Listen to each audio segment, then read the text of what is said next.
Welcome to ECN Trade Daily Video. Before we begin, it should be noted that any advice is of a general nature only and that your personal circumstances have not been taken into consideration. Hello everyone, my name is Rob Clayton and thank you for joining me. All eyes is on the Fed, which is widely expected to cut rates at 25 basis points, although traders will be focused on Jerome Powell for guidance for further easing, with a possible cut also seen in December. Improving US-China trade sentiment has also helped support risk assets, with investors now watching President Trump's upcoming meeting with China's president in Korea. Also this week we do have the core PCE in the US, which is the Fed's preferred inflation gauge, but the US government shutdown may delay its release. Looking at the technicals, I do favour a move to 66 cents and possibly extending to 66.5, with any pullback likely to be shallow around 65.45, with further support seen at 64.90.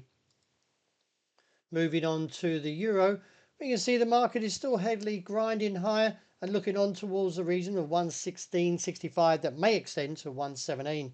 Any pullback likely to be shallow, but still it all depends on what the outcome is with the US Federal Reserve's rate cut, and also keeping an eye to this Thursday's ECB rate decision, which is expected to see rates unchanged at 2%.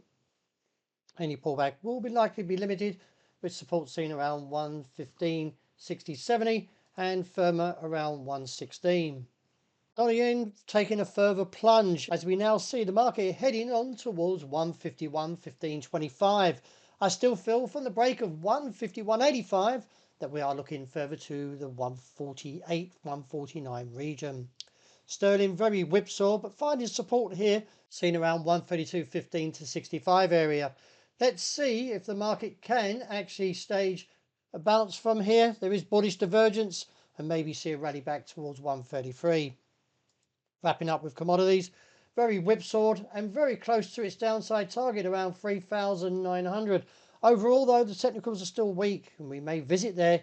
It's likely to be a very bumpy journey, but bargain hunters are likely to be from the lower side of the range of 3,900, and let's see if we can get a rally back to 4,000 on a broader call. Profit taking coming back in around 62.5 hit, and now seeing a mixed play into today's session with 59.60 as support and resistance seen around 61 on the wide. Well, that's a wrap. Thank you for joining me, and as always, look out for the intraday report, and I hope you enjoy the great start to the day.